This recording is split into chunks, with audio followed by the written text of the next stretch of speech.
एक कौवे ने बताया, आखिर सबसे सुखी जीवन कौन जीता है। दोस्तों, आज का ये प्रसंग बड़ा ही ज्ञानवर्धक है। मेरा आप सभी से निवेदन है, आज की इस कहानी के साथ इस कहानी की समाप्ति तक बने रहे बंधुओं। ये कहानी एक कौवे की बड़ी ही ज्ञानवर्धक कहानी है। दोस्तों, आज की इस कहानी में किस प्रकार से एक कौवे ने भगवान श्री राम के दरबार में जाकर अपने न्याय को मांगा है।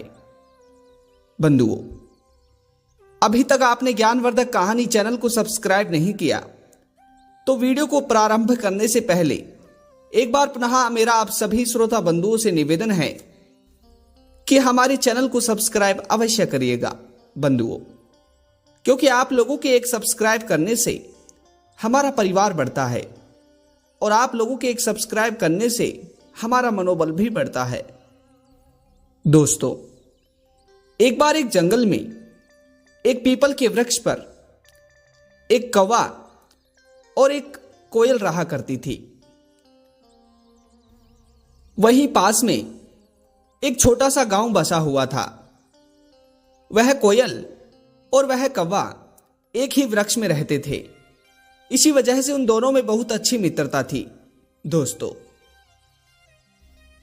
यह बात भी किसी ने सत्य ही कही है कि एक पास पास होने पर कभी भी मनुष्य को या फिर किसी को भी दुश्मनी नहीं करनी चाहिए, और जो भी लोग साथ साथ होकर भी दुश्मनी करते हैं तो वे सबसे बड़े ही मूर्ख कहलाते हैं। बंधुओं, इस तरह से उस कौवे में और उस कोयल में बहुत सुंदर मित्रता थी। जब भी वह कोयल उस पीपल के वृक्ष पर बैठकर रोज सुबह सुबह अपनी वाणी से लोगों को मंत्र मुक्त किया करती थी तो गांव के कुछ लोग उस पीपल के वृक्ष की तरफ खींचे चले आते थे। दोस्तों, परंतु जैसे ही थोड़ी देर बाद पीपल पर बैठा कोयल को देखकर वह कौवा भी अपनी आवाज को लगाने लगता है तो वहां पर आए सभी लोग कवि की उस आवाज को सुनकर कवि की तरफ कुछ कंकर फेंक कर मारने लगते हैं। दोस्तों, अब इस तरह से काफी दिन बीत जाते हैं। कौवा इस तरह से बहुत दुखी हो चुका था। कौवा सोचता था कि जब यह कोयल अपने सुरों को निकालती है तो लोग इसके सुरों को सुनकर मंत्रमुग्ध हो जाते हैं। लोग इसकी आवाज को सुनने के लिए गांव से यहां आ जाते हैं, परंतु जैसे ही मैं अपनी आवाज को निकालता हूं तो ना जाने क्यों लोग मेरे कंकरों को फेंक कर मारते हैं। भला इसमें मेरी क्या गलती है? भगवान ने मुझे जैसा बनाया है मैं तो वैसा ही हूं। दोस्तों, एक दिन वह कौवा कोयल के पास जाता है और कोयल की डाली पर बैठकर कोयल से इस बात के बारे में बोलने लगता है। हे कोयल, मैं आज तुमसे एक प्रश्न को पूछने के लिए आया हूं। अगर तुम्हारे पास थोड़ा भी समय है तो क्या तुम मेरे इस प्रश्न का जवाब दे सकती हो? बंधुओं, अब अपने मित्र कौवे की बात को सुनकर कोयल कौवे की तरफ देखती है। कोयल देखती है कि कौवा बड़ा ही उदास है। तभी कौवे की उस उदारता को देखकर कोयल कौवे से कहती है, हाँ भाई, आप बताइए, मेरे पास समय है, आपको क्या पूछना है?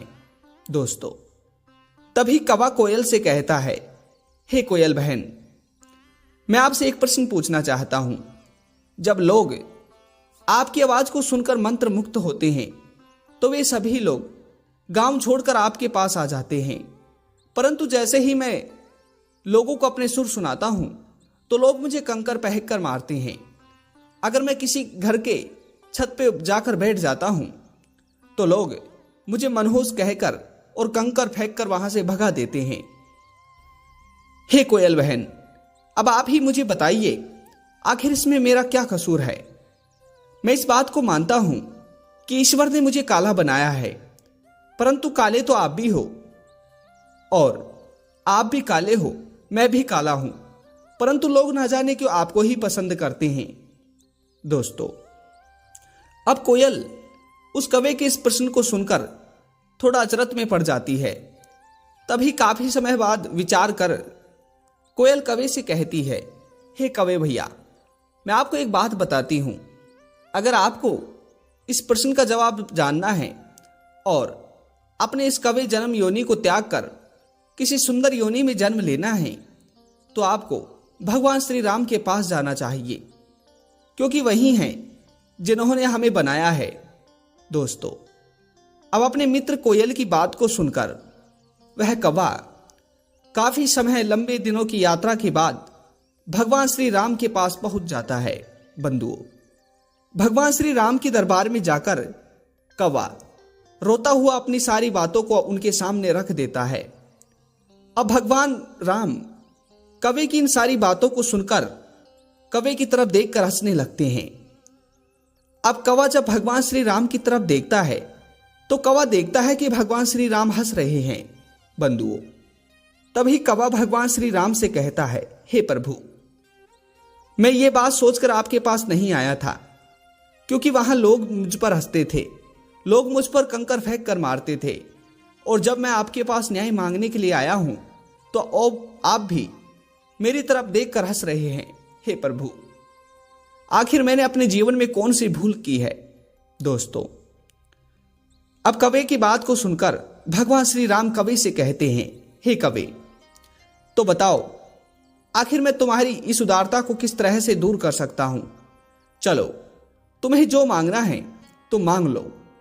श्रोताओ, अब भगवान श्री राम की बात को सुनकर वह कौवा भगवान श्री राम से कहता है, हे प्रभु, मुझे लगता है कि लोग मुझे मेरे काले रंग से मनहूस सोचते हैं। लोगों को मेरा काला रंग पसंद नहीं है। हे प्रभु, ऐसा कीजिए, आप मुझे एक हंस बना दीजिए, क्योंकि हंस रंग सफेद होता है, और अगर मैं हंस बन जाऊंगा तो सारे दिन बस नदी और तालाबों में तैरता रहूंगा, बड़ी ही मधुरता से अपने जीवन को जीऊंगा। हे प्रभु, अगर मैं हंस बन जाऊंगा तो मुझे लोगों के कंकर नहीं खाने पड़ेंगे, मनहूस मनहूस बोलकर लोगों के ताने नहीं सुनने पड़ेंगे। बंधुओं, अब कवि की बात को सुनकर भगवान श्री राम कवि से कहते हैं, हे कवि, ठीक है, मैं तुम्हारी इस मनोकामना को तो पूरा कर दूंगा, परंतु एक बार तुम हंस के पास जाओ और हंस से पूछ कर आओ कि क्या वह अपने जीवन में मस्त है। दोस्तों, अब भगवान श्री राम की बात को सुनकर वह कौवा एक नदी के पास चला जाता है। वहां पर दो हंस के जोड़े नदी में बड़ी ही खुशी कुशलता से तैर रहे थे। अब उन दोनों हंस के जोड़ों के पास जाकर वह कौवा हंस को प्रणाम करता है। प्रणाम करने के बाद में वह कौवा हंस से कहता है, हे हंस भाई, तुम मुझे बताओ, क्या तुम अपने जीवन में खुश हो? क्योंकि तुम्हारा बहुत ही सुंदर रंग है और लोग तुम्हें मनहूस भी नहीं कहते, बस सारे दिन इस नदी और तालाब में इसी तरह तैरते रहते हो। मुझे तो लगता है कि तुम्हारा जीवन पूरी तरह से सुख समृद्धि से भरा है। शायद ही तुमने अपने पुराने जीवन में कोई अच्छे कर्म ही किए होंगे, इसी वजह से तुम्हें एक हंस का जन्म मिला है। दोस्तों, अब कवि की इस बात को सुनकर उस हंस को क्रोध आता है और हंस कवि से कहता है, अरे कवि, चुप कर, ये कैसी बातें कर रहे हो? क्या ये भी कोई जीवन है? सारे दिन बस इस नदी में ही तैरना, सारे दिन इस नदी में ही रहना और इस नदी के ही कीड़ों को खाना, कहीं बाहर जाकर घूम भी नहीं सकते, दुनिया की सैर नहीं कर सकते। हमें तो जीते जी नरक भोगना पड़ रहा है, हमें तो जीते जी इस जेल को भोगना पड़ रहा है, क्योंकि हम हंस लोगों को सारे दिन नदी तालाबों में ही रहना पड़ता है, क्योंकि बाहर जाकर हमारा जीवन संभव नहीं है। दोस्तों, तभी कौवा वह हंस कहता है, अरे कवि भाई, मुझे तो लगता है कि तुम्हारा ही जीवन सुखी है। तुम अपनी मर्जी से कहीं भी आ सकते हो, कहीं भी जा सकते हो और पूरे बेहतर तरीके के भोजन भी खा सकते हो। मुझे तो लगता है कि तुम्हारा ही सुखी जीवन है। हम तो अपने भारी शरीर के कारण आसमान में अधिक ऊंचाई तक उड़ भी नहीं पाते। दोस्तों, अब हंस की इस बात को सुनकर कौवा भगवान श्री राम के पास आ जाता है। भगवान श्री राम से कौवा आते ही कहता है, हे प्रभु, रहने दो, मुझे हंस मत बनाओ, आप मुझे कोई तोता बना दीजिए, क्योंकि तोते का रंग बहुत ही प्यारा होता है। तोते का रंग हरा होता है, लाल चोंच होती है, जो देखने में बेहद ही सुंदर होती है। लोग तो तोतों को अपने घर में भी पालते हैं, उसे मनहूस भी नहीं कहते। श्रोताओं, अब कवि की बात को सुनकर भगवान श्री राम पुनः एक बार कवि से कहते हैं, हे कवि, ठीक है, मैं तुम्हें एक तोता बना देता हूं, परंतु एक बार फिर तुम किसी तोते से जाकर पूछ कर आओ, क्या वह अपने जीवन में सुखी है। दोस्तों, अब भगवान श्री राम की बात को सुनकर वह कौवा पुनः तोते के पास जाता है। तोते के पास जाकर तोते से कहता है, हे तोते भाई, आपको मेरा नम्र निवेदन है, आप मुझे बताइए कि आप अपने जीवन में सुखी हो। बंधुओं, अब कवि की बात को सुनकर तोता अपनी आंखों को चढ़ा लेता है और कवि से कहता है, अरे कवि भाई, आखिर ये कैसी बातें कर रहे हो? क्या तुम देख नहीं रहे, यह भी कोई जीवन है। लोग हमें तोतों को पसंद तो करते हैं, हमारी लाल चोंच और हरे रंग की लोग तारीफ भी करते हैं, परंतु हमारा लाल रंग, चोंच की लाल रंग और हमारा हरा रंग, यही हमारी दुश्मन है, क्योंकि हमारी सुंदरता की वजह से ही लोग हमें कैद कर लेते हैं और अपने घरों में पिंजरे में रखते हैं। ना तो हम अपनी मर्जी से कहीं आ जा सकते हैं और ना ही अपनी मर्जी से भोजन कर सकते हैं। पिंजरे में बंद रहना पड़ता है, अपना सारा जीवन नरक के समान जीना पड़ता है, और जो भी हमें अपना मालिक देता है, हमें पिंजरे के भीतर वही खाना पड़ता है, क्योंकि जीवन को संभव बनाने के लिए कुछ खाना तो पड़ता ही है।